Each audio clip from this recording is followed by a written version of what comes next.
যুবদলের দেশে বিদেশে আমাদের যত নেতাকর্মী আছেন তাদের সকলকে সংগ্রামী শুভেচ্ছা জানাই। বিশেষ করে গত 10 বছর যারা বর্তমান স্বৈরাচার সরকারের বিরুদ্ধে তাদের অত্যাচার, জুলুম, খুন, গুণ সকল কিছুর বিরুদ্ধে, সকল নির্যাতনের বিরুদ্ধে রুখে দাঁড়িয়ে আছেন, তাদের প্রতি রইল আমার আন্তরিক শুভেচ্ছা। একই সঙ্গে আমি স্মরণ করতে চাই আমার যুব দলের সেই সকল নেতাকর্মীকে যারা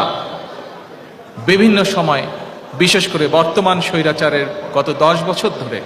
বর্তমান স্বৈরাচারের বিরুদ্ধে আন্দোলনের সময় শহীদ হয়েছেন, যারা নির্যাতিত হয়েছেন, পঙ্গুত্ব বরণ করেছেন, জেল জুলুমের শিকার হয়েছেন, তাদের সকলকে আমি শ্রদ্ধাভরে